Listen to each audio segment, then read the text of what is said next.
Welcome, truthers and truth-curious mainstreamers. This is Poe's Law with me, Charlatan Poe. Alright, I thought we would put a hypothesis to the test. So,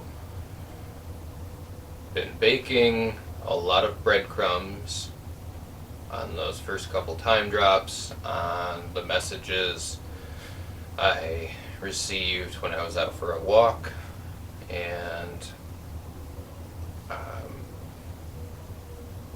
this all leads me to believe if we repeat the process with the headphones and the tape player, we will get a new message. We'll get a third time drop.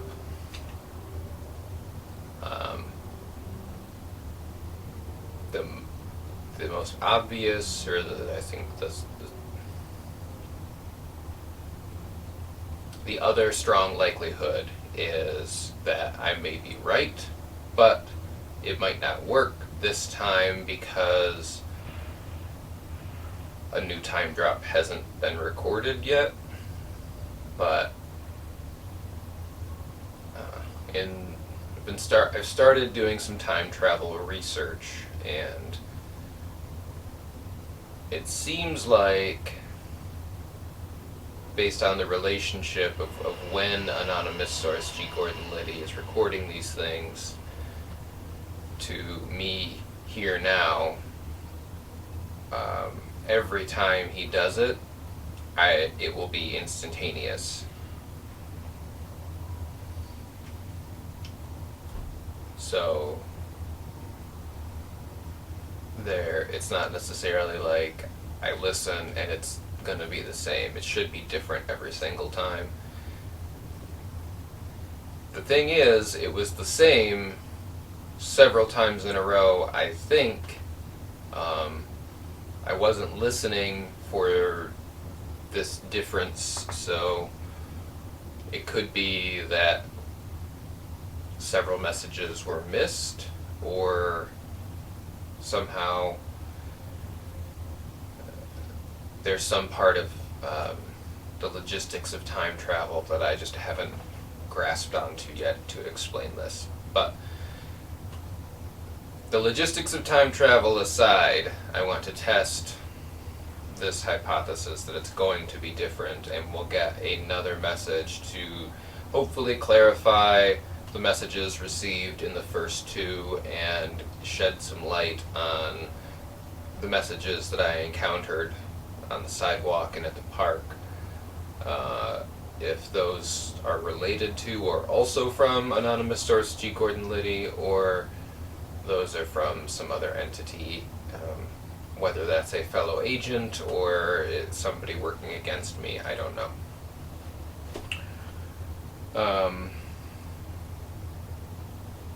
So if you are just tuning in, what we've got here is a wooden box from the thrift store. I got it home, discovered that inside is this cassette tape marked Spring Break, and a note that reads, "This is a time drop, signed G. Gordon Liddy, P.S. refer to me as anonymous source."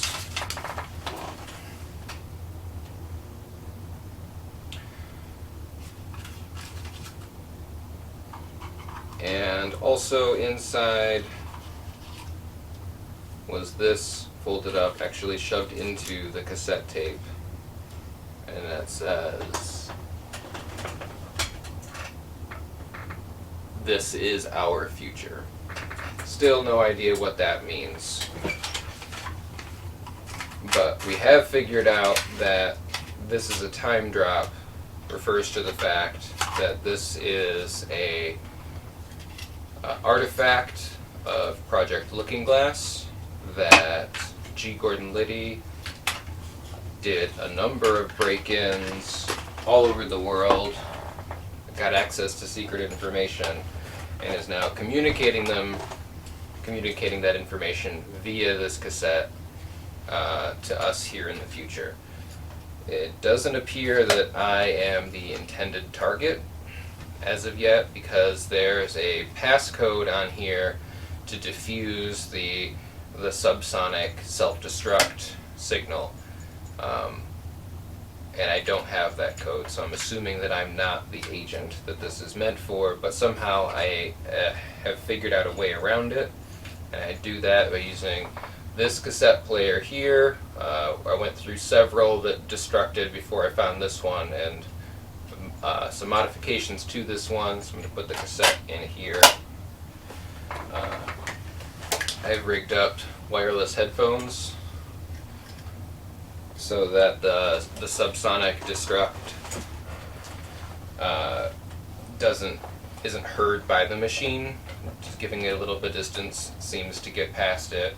The other thing I've done is I've taken out the batteries so that there isn't really a strong combustible source in the cassette player.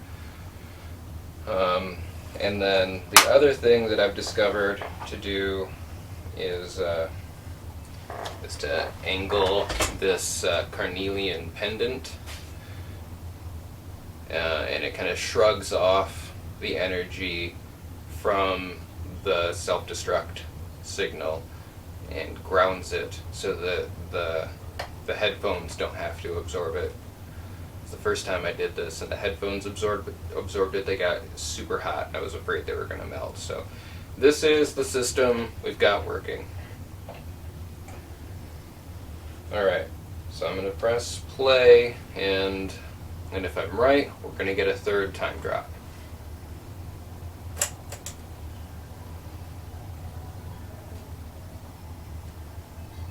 Seems the same so far. Hello, agent. This is a time drop. In brief introduction.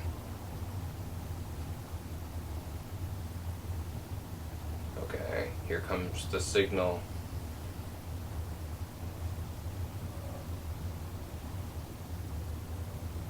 Okay.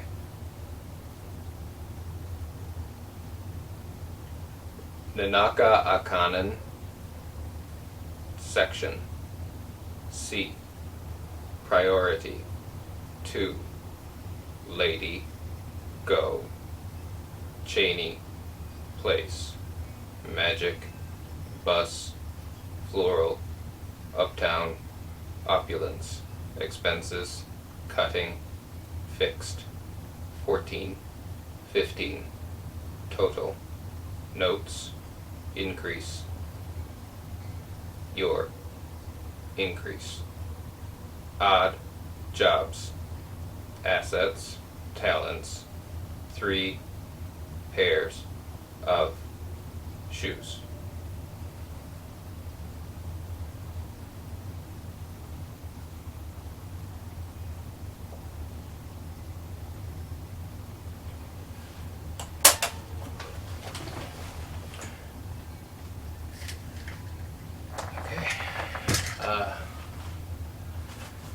That was obviously a new message, so this is getting extremely interesting here. I don't have any kind of initial speculation. To be honest, when I do that, I just kind of become a conduit and just let what I'm hearing flow out of me without trying to hang on to it, because it's an extremely high vibration message there. So I'll have to go back and listen to this again and write it down, and then we'll do some analysis there. His voice was even more robotic this time, I think. I don't know if it's just that I was listening for that, or that's what I was expecting, or if it was more robotic this time. Since I don't really have a way to go back and hear these a second time, I don't have a way to compare that. It's just my own perceptions. So, I think we're just going to have to work to interpret the messages to try to get some insight on which side anonymous source G. Gordon Liddy is on.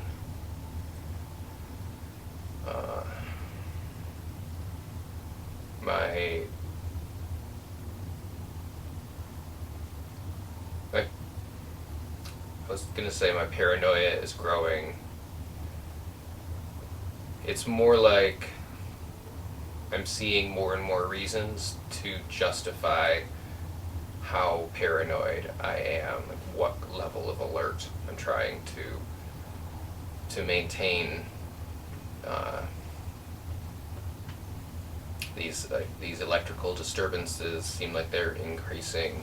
I'm going to do a whole separate video specifically on that topic. I think there's just too much to go into right now. But a couple nights ago, I was standing out here. It was dark. I mean, it's this time of year. It's always dark. This is pretty incredible. So it's part of the reason I decided today's the day for the time drop. But a couple nights ago, I'm out here. It's dark, and I just see out of the corner of my eye a flashing red light moving around the neighbor's yard across the street. What in the fuck is that? I just kind of froze and watched it, and it was just floating around. Like, imagine the way you see like a firefly kind of flying around and blinking, except it was more of a rapid blink, and the size of the blinker was like yay big. So I'm just gonna go out here. I'm just gonna go on the porch, the outside here, and see what this is. It's probably nothing, but there's definitely a feeling that was just sitting right here. This is something.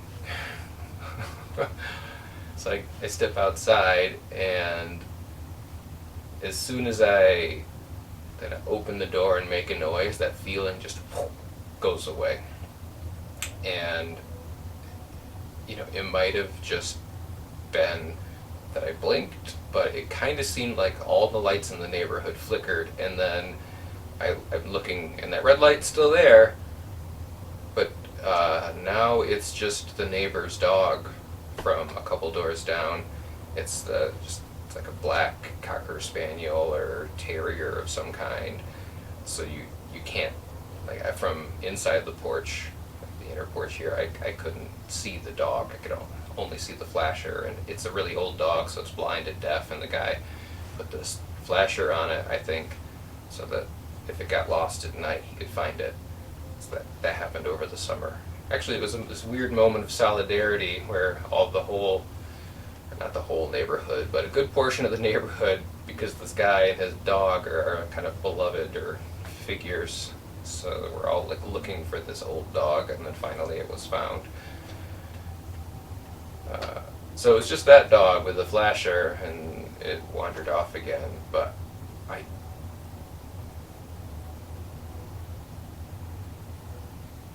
I don't think that it was just a dog with a flasher when I initially noticed it. Before I broke whatever observation spell or whatever was happening, or blew its cover, and whatever that was there a moment before just disappeared. And I probably would have just assumed it was indigestion or something before I started this, but now I'm starting to tune in to some of this the conflict that's occurring hidden in plain sight. That's not just indigestion. Something's going on. So